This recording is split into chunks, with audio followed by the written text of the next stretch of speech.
जय हिंद। Welcome to the session number 3। हमने पिछले सेशन में रूल्स ऑफ स्पेलिंग के कुछ रूल्स के बारे में यहाँ तक तो डिस्कशन किया था। अब आगे के रूल्स के बारे में डिस्कशन करेंगे। जिन्होंने पहले वाले सेशन को नहीं देखा है उनसे रिक्वेस्ट है कि वो पहले रूल्स ऑफ स्पेलिंग पार्ट 1 का वीडियो देख लें, तभी उनको इस सेशन का कंटेंट और आगे का रूल्स ऑफ स्पेलिंग समझ में आएगा। पहले वाले सेशन का लिंक हमने आई बटन में ऊपर दे दिया है और डिस्क्रिप्शन में इसका लिंक भी दे दिया है। Please go and watch the earlier video. तो आइए शुरू करते हैं आज का सेशन। नेक्स्ट रूल कहता है यदि किसी वर्ब के अंत में ई हो और उसमें आईएनजी जोड़े तो आईएनजी जोड़ते समय ई हटा दिया जाता है। तो बहुत ही सिंपल चीज है। क्या है? बहुत ऐसे वर्ड्स, एक तो नाउन, प्रोनाउन और बहुत सारे ऐसे वर्ड्स आपके वोकैबुलरी में होते हैं, उसमें कुछ वर्ब्स भी होते हैं। अब वर्ब्स के में क्या है, कुछ ऐसे वर्ड्स हैं जिसका लास्ट लेटर ई होता है और उसमें आप आईएनजी जोड़ोगे तो ई गायब हो जाता है, ई हटा दिया जाता है। कैसे? ये देखो, कम प्लस आईएनजी, ये बन गया कमिंग। इसका स्पेलिंग देखो, ध्यान दो। कम का स्पेलिंग क्या है? COME। कम का लास्ट लेटर क्या है? ई। अब ऐसे लेटर्स जितने भी होंगे, कम, राइट, बाइट, अब्यूज, सब में क्या है? सब में लास्ट लेटर क्या है? ई। और ये सब क्या है? वर्ब है। और ऐसे कंडीशन में आप अगर आईएनजी ऐड करते हो तो उसका जो लास्ट लेटर ई है वो गायब हो जाएगा, वो हट जाएगा। जैसे कम प्लस आईएनजी, कमिंग। कमिंग का स्पेलिंग देखो, COM, ई नहीं है, ई गायब हो गया, आईएनजी जुड़ गया, ये हो गया कमिंग। उसी तरह से बाइट प्लस आईएनजी, बाइटिंग हो गया, तो बाइटिंग में ई नहीं है, गायब हो गया, आईएनजी ऐड हो गया। राइट प्लस आईएनजी, राइटिंग बना, इसमें राइटिंग में WRIT के बाद ई होना चाहिए, ई नहीं है, आईएनजी आ गया इसमें। उसी तरह से अब्यूज प्लस आईएनजी, अब्यूजिंग बन गया। अब इस अब्यूजिंग में एस के बाद ई होना चाहिए, वो ई नहीं है, हट गया, आईएनजी ऐड हो गया। क्लियर? ये वर्ड ऐसे बने। नेक्स्ट, इसमें कुछ एक्सेप्शन है। अभी एक्सेप्शन क्या कहता है कि लास्ट में उसका लास्ट लेटर ई होने के बावजूद जब आप आईएनजी जोड़ोगे तो ई गायब नहीं होगा। क्यों?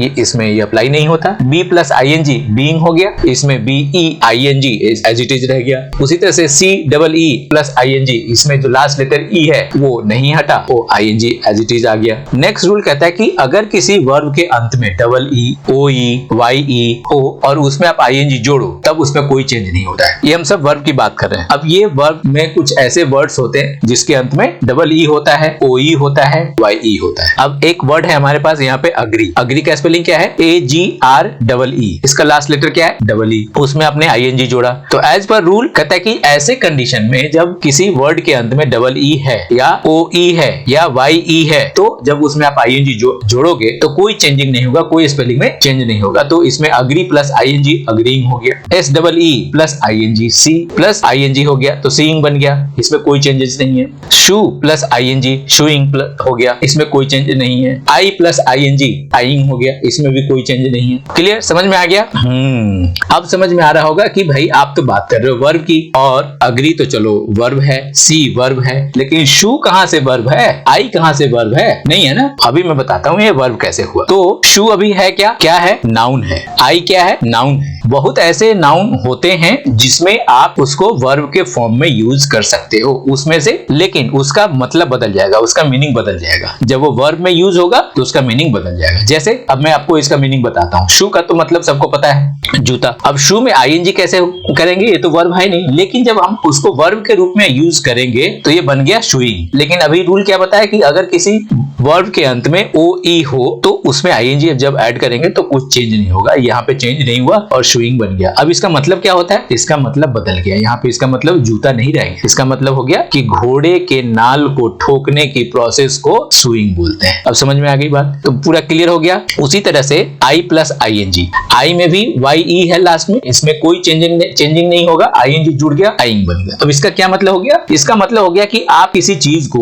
बहुत बारीकी से जब देखते हो, बहुत सूक्ष्म दृष्टि से जब उसको देखते हो, परखते हो, तब उसको बोलते हैं आई। क्लियर? समझ में आ गई बात? नेक्स्ट रूल कहता है अगर किसी वर्ब के अंत में IE हो और उसमें आईएनजी जोड़े तो IE Y में कन्वर्ट हो जाता है। समझ में आई बात? अगर कोई वर्ब ऐसा है जिसके लास्ट में IE है और उसमें आप आईएनजी जोड़ोगे तो वो IE क्या हो जाएगा? Y में कन्वर्ट हो जाएगा। कैसे? यहाँ पे देखो, डाई का मतलब क्या होता है? मरना। DIE है, इसका लास्ट में क्या है? IE है, इसमें हमने क्या जोड़ा? आईएनजी। तो ये क्या बन गया? कहता है कि अगर ऐसा होगा तो IE Y में बदल जाएगा और नया शब्द बन जाएगा, अब उसमें आईएनजी जुड़ जाएगा। तो यहाँ पे भी क्या हुआ? DIE आईएनजी हमने ऐड किया तो DY में बदल गया, IE जो है वो Y में बदल गया और आईएनजी जुड़ गया, तो ये हो गया डाइंग। उसी तरह से लाई प्लस आईएनजी, लाई का मतलब होता है झूठ बोलना, इसका लास्ट लेटर क्या है? IE है, इसमें आपने आईएनजी जोड़ा, लाइंग बन गया। आई क्या चीज में बदल गया? Y में बदल गया। नेक्स्ट रूल क्या कहता है कि अगर किसी वर्ब के लास्ट लेटर के पहले कोई सिंगल वॉवेल हो और उसमें आईएनजी जोड़ें तो वर्ब का लास्ट लेटर 2 बार लिखा जाता है, लेकिन उसमें वर्ब के लास्ट लेटर में W नहीं होना चाहिए, R नहीं होना चाहिए, Y नहीं होना चाहिए। बाकी सारे जितने भी कॉन्सोनेंट हो वो अगर हो तब क्या होगा, उसके पहले सिंगल वॉवेल है और आप उसमें आईएनजी जोड़ोगे तो वो लास्ट लेटर 2 बार लिखा जाएगा। मान लो L है, डबल हो जाएगा, N है, डबल हो जाएगा, T है, डबल हो जाएगा, P है, डबल हो जाएगा। ये एग्जांपल से समझ में आएगा। कुछ ऐसे वर्ब हमारे पास है। अब ये वर्ब देखो, सिट एक वर्ब है, इसमें आईएनजी जोड़ा और ये सिटिंग हो गया। अब स्पेलिंग बदल गया, हम जानते हैं SIT सिट। अब सिट में देखो इसका लास्ट लेटर क्या है, T के पहले क्या है, सिंगल वॉवेल है I, इसमें आपने जोड़ा आईएनजी। तो कहता है कि जब ऐसा होगा तो जो लास्ट लेटर T है वो डबल हो जाएगा, तो यहाँ पे सिटिंग डबल हो गया। सिट में जो लास्ट लेटर T है इसमें वो W नहीं है, वो R नहीं है, वो Y नहीं है। उसी तरह से स्विम प्लस आईएनजी, तो ये बन गया स्विमिंग। स्विमिंग का स्पेलिंग बदल गया। स्विम का स्पेलिंग क्या है, लास्ट में M है और उसके पहले I है। I क्या है, सिंगल वॉवेल है। अब इसमें आपने आईएनजी जोड़ा तो स्विमिंग में क्या हो गया, M डबल हो गया और ये स्विमिंग बन गया। रन प्लस आईएनजी, रन का स्पेलिंग क्या है, RUN, लास्ट लेटर N है, उसके पहले एक सिंगल वॉवेल है, तो ये बन गया रनिंग और इसका लास्ट लेटर डबल हो गया, रनिंग हो गया। बेग प्लस आईएनजी, बेग का स्पेलिंग क्या है, BEG, G क्या है, लास्ट लेटर है और उसके पहले क्या है, एक सिंगल वॉवेल है, इसमें आपने आईएनजी जोड़ा, बेगिंग हो गया। तो बेगिंग होते ही ये इसका जो लास्ट लेटर है G वो डबल हो गया। क्लियर। नेक्स्ट हमारे पास एग्जांपल है स्किप प्लस आईएनजी। अब स्किप का जो लास्ट लेटर है P के पहले क्या है, I क्या है, वॉवेल। क्लियर, उसमें आपने आईएनजी जोड़ा। अब ये लास्ट लेटर P है, P क्या हो जाएगा, डबल हो जाएगा, स्किपिंग हो गया।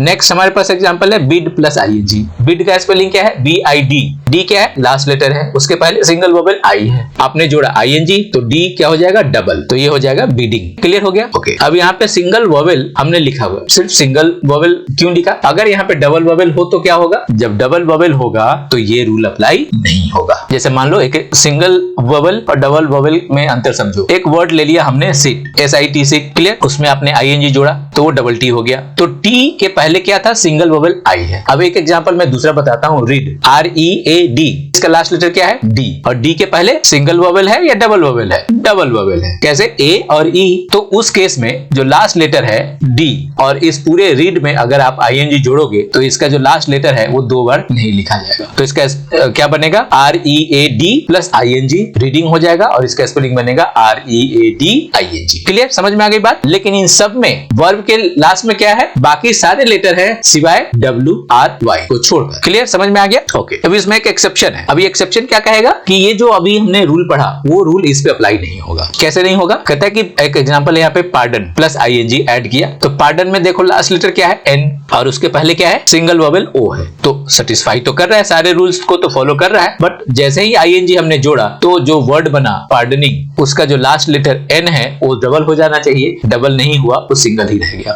क्लियर। नेक्स्ट वर्ड है आयरन प्लस आईएनजी। जब आईएनजी हमने ऐड किया तो आयरन का स्पेलिंग देखो, लास्ट में क्या है, N, और उसके पहले सिंगल वॉवेल है O, इसमें आईएनजी जोड़ा तो क्या हो जाएगा, आयरनिंग। तो ये जिसका जो लास्ट लेटर है आयरन का वो N, वो डबल नहीं हुआ। Clear. Open plus ING, opening, यहाँ पे लास्ट लेटर क्या है, N, N के पहले सिंगल वॉवेल है E, राइट। तो जैसे ही हमने आईएनजी ऐड किया ओपनिंग वर्ड बना, लेकिन इसका लास्ट लेटर डबल नहीं हुआ, सिंगल ही रह गया, N। क्लियर, सबको समझ में आ रहा है, बोर तो नहीं हो रहे। नेक्स्ट रूल कहता है कि अगर किसी वर्ब के अंत में WRY हो और उनसे पहले कोई भी वॉवेल हो तो उसमें आईएनजी जोड़ते समय वर्ब का लास्ट लेटर 2 बार नहीं लिखा जाता है। समझ में आई बात। इसका क्या मतलब हुआ, जस्ट अभी अभी हमने जो पढ़ा कि किसी वर्ब के अंत में कोई भी लेटर हो लेकिन उसमें WRY ना हो और उसमें कोई सिंगल वॉवेल हो तो उसमें आईएनजी जब जोड़ेंगे तो उसका लास्ट लेटर 2 बार लिखा जाएगा। लेकिन अब क्या कह रहा है कि अब अगर किसी वर्ब के अंत में W हो, R हो, Y हो और उसमें कोई भी वॉवेल हो उसके पहले, तब उसमें जब आईएनजी जोड़ेंगे तो वर्ब का लास्ट लेटर 2 बार नहीं लिखा जाएगा। क्लियर। अब ये एग्जांपल से समझ में आएगा कि ऐसे कौन से वर्ब्स होते हैं। अब देखो ब्लो,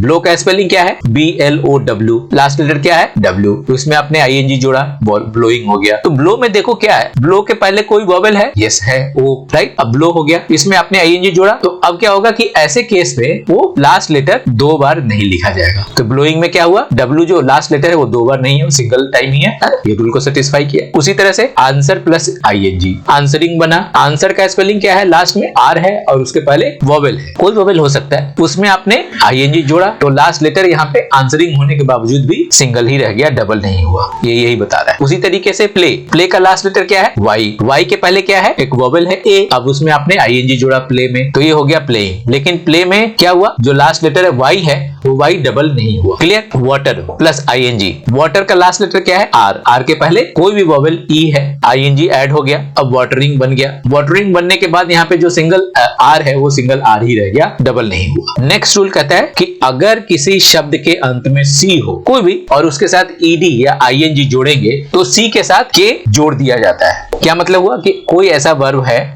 जिसके लास्ट में सी हो, राइट? वो अभी देखेंगे एग्जांपल में कौन से वर्ड्स मिल सकते हैं। ऐसे वर्ड्स आपको बहुत मिल जाएंगे और उसमें आप ईडी या आईएनजी जोड़ोगे तब क्या होगा? सी के साथ एक्स्ट्रा के हम ऐड कर देते हैं और वो एक नया वर्ड बन जाता है। कैसे? यहाँ पे देखो, फ्रॉलिक। फ्रॉलिक में हमने क्या किया? ईडी ऐड किया। फ्रॉलिक का स्पेलिंग देखो, FROLIC, इसका लास्ट लेटर क्या है? सी। तो कहता है कि जब आप इसमें ईडी या आईएनजी जोड़ोगे तो क्या हो जाएगा? एक्स्ट्रा के उसमें ऐड हो जाएगा, तो ये बन गया फ्रॉलिक्ड। ओके, तो फ्रॉलिक्ड का स्पेलिंग देखो, FROLICK, के ऐड हो गया इसमें ईडी, राइट? फ्रॉलिक्ड हो गया। उसी तरह से अगर आप आईएनजी जोड़ोगे फ्रॉलिक में तो क्या हो गया? फ्रॉलिकिंग। यहाँ भी क्या हो जाएगा? सी के बाद के ऐड हो गया, फ्रॉलिकिंग हो गया। क्लियर? समझ में आ गया? अब नेक्स्ट यहाँ पे एग्जांपल है मिमिक। मिमिक का लास्ट लेटर क्या है? सी। सी में हमने क्या ऐड किया? ईडी, तो ये बन गया मिमिक्ड। लेकिन मिमिक्ड में क्या हुआ? सी के बाद के ऐड हो गया। उसी तरह से आईएनजी जब जोड़ेंगे मिमिक में तो क्या हो जाएगा? इसमें भी मिमिकिंग हो जाएगा और सी के बाद के आ गया, मिमिकिंग हो गया। क्लियर? समझ में आ गई बात? तो अब यहाँ पे एक वर्ड है फ्रॉलिक। फ्रॉलिक का मतलब क्या होता है? बहुत लोगों को मालूम होगा, जिनको नहीं मालूम है मैं उनके लिए बता रहा हूँ कि फ्रॉलिक का मतलब क्या होता है। फ्रॉलिक का मतलब वो होता है जो हंसी मजाक करे, जो विनोदी आदमी हो, है ना, जो हमेशा खुश रहे, उछल कूद करे, हमेशा एक्टिव रहे, उसको फ्रॉलिक आदमी बोलते हैं। फ्रॉलिक। ओके, तो ये क्या हो गया? यहाँ पे वर्ब के रूप में यूज कर रहा है, तो फ्रॉलिक्ड। समझ में आ गई बात? मिमिक। मिमिक तो समझ में आता है कि ये एक एक्शन है जो हम किसी का कॉपी करते हैं, साउंड कॉपी करते हैं, स्टाइल कॉपी करते हैं, तो हो गया मिमिक। और मिमिक से ही मिमिक्री बोलते हैं। तो यहाँ पे हमने वर्ब में यूज किया मिमिक्ड और मिमिकिंग। तो आज का सेशन यही खत्म होता है। अभी तक हमने ये जाना कि आप अपने स्पेलिंग स्किल को, अपने प्रोनाउंसिएशन स्किल को, राइटिंग स्किल्स को कैसे अपग्रेड कर सकते हो, कैसे बढ़ा सकते हो, उसको आपको ये हेल्प करेगा। तो आज का सेशन यही कंप्लीट करते हैं। अगर आपको इसमें किसी तरह का कोई कंफ्यूजन है, कोई कुछ पूछना है तो आप हमें कमेंट्स में लिख करके आप पूछ सकते हो, फिर डिस्कशन करेंगे उस पर जो भी आप टॉपिक पूछोगे। बाकी आप अपना प्रैक्टिस करो, बढ़िया से पढ़ो, खूब प्रैक्टिस करो, खूब खुश रहो, खूब खेलो, खूब मजे करो। Okay, thank you, bye bye. जय हिंद, जय भारत।